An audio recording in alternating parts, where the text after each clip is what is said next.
High বন্ধুরা, পুস creation চ্যানেলে তোমাদের সকলকে জানাই আবার স্বাগত। আমি তোমাদের দিদি আজকে তোমাদের জন্য নিয়ে এসেছি একটি খুব সুন্দর রচনাটির নাম হলো শিক্ষা সংস্কৃতির প্রসারে সাধারণ গ্রন্থাগার মানে লাইব্রেরি, যেটাকে আমরা ইংরেজিতে বলি, সেটার যে কত বড় ভূমিকা রয়েছে আমাদের জীবনে বা শিক্ষা সংস্কৃতির প্রসারে আমাদের জীবনে বা সাধারণ সমাজ জীবনের ক্ষেত্রে যে কত উন্নত হতে পারে আমরা সব কিছুর দিক দিয়ে যদি উন্নত হওয়ার জন্য এই যে বই কতটা আমাদের প্রয়োজন, তার জন্য যে গ্রন্থাগার সেটা নিয়ে আজকে আমি রচনাটি নিয়ে এসেছি। রচনাটিতে আমার খুব ভালো লেগেছে, আশা করি তোমাদের ভালো লাগবে। কেমন লেগেছে আমাকে কমেন্ট সেকশনে জানাবে। ভালো লাগলে ভিডিওটিকে লাইক শেয়ার করবে, বেশি বেশি করে একটু শেয়ার করো, এবং নতুন বন্ধু থাকলে অবশ্যই আমার চ্যানেলটিকে সাবস্ক্রাইব করে আমার পাশে থেকো বন্ধু। আজ তাহলে আমি এখন শুরু করছি ভিডিওটি। শিক্ষা তালবসায় হসি যুক্ত ক্ষয় আকারে শিক্ষা সংস্কৃতি দন্ত স অনুস্বার দন্ত শয় কয় ডি তয় হসি বয়শূন্য র সংস্কৃতির প্রসারে পয়রা ফলা দন্ত শয় আকারে সা প্রসা বয়শূন্য রয়কারে প্রসারে সাধারণ গ্রন্থাগার দন্ত শয় আকারে সা ধয় আকারে ধা বয়শূন্য র মূর্ধন্য গ্রন্থা সাধারণ গ্রন্থা গয়রা ফলা দন্ত নয় ধয় আকার গ্রন্থা গয়কার গার অকার। তো আমি রচনাটি কিন্তু এমনি পড়াবো, বানান করে পড়াবো না, কারণ বানান করলে পড়ালে রচনার খেটা হারিয়ে যায়, যেটা তোমরা শুনেই প্রায় মুখস্থ করতে পারবে বা বুঝে নিতে পারবে শুনেই, সেটা কিন্তু তোমরা পারবে না, শুধু বানানের দিকেই মন যাবে। ওই জন্য বানানোর জন্য আমি কালকে ভিডিও করেছি, আবার আগামীকাল আবার আমি তোমাদের জন্য রিডিংয়ের ভিডিও নিয়ে আসবো। তবে তোমাদের রিকোয়েস্ট করছি, আজকে আমি রচনাটি এমনি পড়াচ্ছি, তোমরা কিন্তু বারে বারে শুনলেই কিন্তু বন্ধুরা অনেকটা মুখস্থ হয়ে যাবে বা বুঝতে পারবে মেন জিনিসটা কী। তোমরা পরীক্ষার হলে গিয়ে অ্যাটলিস্ট কিছু না কিছু লিখতে পারবে। তো তোমাদের দিদির রিকোয়েস্ট তোমরা রাখবে, আশা করি, আর সঙ্গে থাকবে আর অবশ্যই শুনবে ভিডিওটি। তাহলে শুরু করছি। আমরা তো জানি রচনা লেখার প্রথমেই লিখতে হয় ভূমিকা, এটা আমাদের এতদিন জানা হয়ে গেছে, এবং শেষে থাকে উপসংহার, আর মাঝখানে যেটা তোমার রচনা লিখবো সেই হিসাবে পয়েন্ট। তাহলে প্রথমেই ভূমিকা। গ্রন্থা মানুষের সুখ দুঃখের প্রতি মুহূর্তের সঙ্গী। এখানে লিখেছে গ্রন্থা, কিন্তু এটা হবে গ্রন্থ। বানানের প্রিন্টিংয়ে অনেক সময় ভুল হয়ে যায়, এটা হবে গ্রন্থ। গয়রা ফলা অন্ত নয় থাকে গ্রন্থ। মানুষের সুখ দুঃখের প্রতি মুহূর্তের হচ্ছে সঙ্গী, মানে আমাদের বইয়ের কথা বলা হচ্ছে। মানুষকে গ্রন্থ নিয়ে যায় বর্তমান থেকে অতীতে, অতীত থেকে আদিম যুগে, তাকে পরিচয় করিয়ে দেয় সভ্যতার নানা প্রহরের ছায়া ও রৌদ্রপাতের সঙ্গে, দেশের জাতির সঙ্গে, জাতির এক সমাজ ব্যবস্থার সঙ্গে অন্য সমাজ ব্যবস্থার পরিচয় সাধন করে এই গ্রন্থাগার।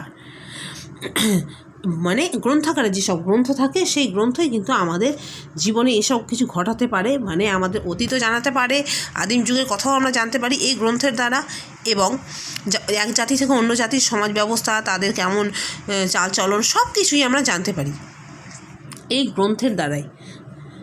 ভারতে গ্রন্থাগার ব্যবস্থা, নেক্সট পয়েন্ট এটা। এক সময় ভারতে গ্রন্থাগারগুলির ওপর অন্ধকারের কালো ছায়া বিস্তৃত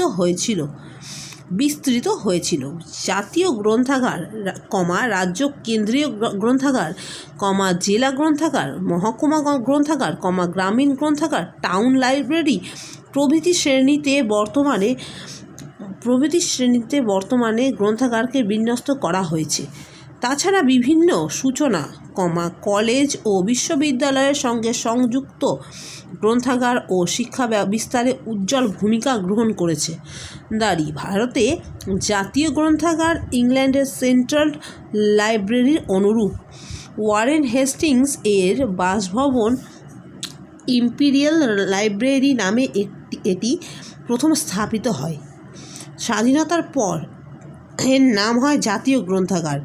পৃথিবীর বৃহত্তম গ্রন্থাগারটি স্থাপিত হয়েছে সাম্বাতে, এটির নাম লেনিন গ্রন্থাগার। দেখলে আমরা কত কিছু জানতে পারলাম বন্ধুরা। নেক্সট পয়েন্ট, প্রয়োজনীয়তা ও গুরুত্ব। গ্রন্থাগার হলো সাধারণের বিশ্ববিদ্যালয়।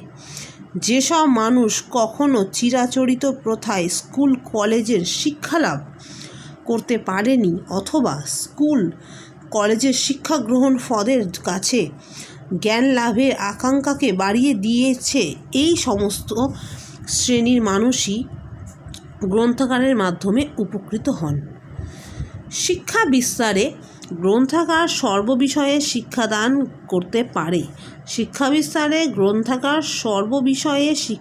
করতে পারে। দ্বিতীয়ত, বিভিন্ন মানুষ তার আগ্রহ, প্রবণতা ও প্রয়োজন অনুযায়ী নিজেকে সমৃদ্ধ করে তুলতে পারে গ্রন্থাগারের মাধ্যমে। তৃতীয়ত অতীত, বর্তমান ও ভবিষ্যৎ এই 3 কালের যোগসূত্র রচনা করে গ্রন্থাগার প্রকৃত জ্ঞান পিপাসুকে গ্রন্থাগার মুগ্ধ আবেগে আকর্ষণ করে। কী করে? প্রকৃত জ্ঞান পিপাসু গ্রন্থাগার মুগ্ধ আবেগে আকর্ষণ করে। উপসংহার, লাস্টে যেটা লেখা হয় সেটাকে অবশ্যই বলেছি তোমাদের উপসংহার বলা হয়। উপসংহারে কি বলছে? গ্রন্থ মানুষের সবচেয়ে বড় আশ্রয়। নিরক্ষর মানুষের দেশে গ্রন্থ আলোক বর্তিতার মতো। নিরক্ষর মানুষের দেশে গ্রন্থ হলো আলোকবর্তিতার মতো। আমাদের ভারতে তথা পশ্চিমবঙ্গেও গ্রন্থ ও গ্রন্থাগারের প্রয়োজন বহু গুণ বৃদ্ধি পেয়েছে। তো বন্ধুরা, কত সুন্দরভাবে কত সুন্দর গুরুত্বপূর্ণ কথাগুলো লেখা আছে। আবার রিপিট করা অবশ্যই দরকার হবে না। যদি তোমাদের বুঝতে অসুবিধা হয় একটু ভিডিওটাকে এগিয়ে বা পিছিয়ে দেখে নিও, আশা করি ভালো লাগবে। যদি কিছু অসুবিধা হয়ে থাকে তোমাদের বুঝতে, অবশ্যই আমাকে জানিও কেমন লাগলো বা অসুবিধা হয়েছে নাকি কিছু বুঝতে, তো আমাকে জানাবে কমেন্ট সেকশনে, আমি তোমাদের উত্তর দেব। কিছু বলার থাকলে, ভালো মন্দ যেটাই বলার থাকবে অবশ্যই আমাকে জানাবে। বন্ধুরা, আমার সঙ্গে থেকো, ভিডিওগুলোকে লাইক এবং শেয়ার করো, এবং নতুন বন্ধু থাকলে চ্যানেলটিকে লাইক শেয়ার করে চ্যানেলটিকে অবশ্যই প্রথমে সাবস্ক্রাইব করে পাশে থাকা বেল আইকন প্রেস করে অলে ক্লিক করে নেবে। আমার আপলোড করা ভিডিওগুলো সবার আগে তোমরা নোটিফিকেশনে পেয়ে যাবে। সঙ্গে থেকো আমার, আর এইভাবে আমি তোমাদের জন্য ভিডিও করতে থাকবো। আমার ভীষণ ভালো লাগে। আর আজ তাহলে তোমাদের এই দিদি বেশি কিছু বলার নেই। আজ আমি এই পর্যন্তই করলাম ভিডিওটি। পরের দিন আমি আবার রিডিং নিয়ে একটি ভিডিও নিয়ে আসবো। আজ আমি তাহলে তোমাদের বিদায় জানাচ্ছি। দেখা হবে পরের ভিডিওতে।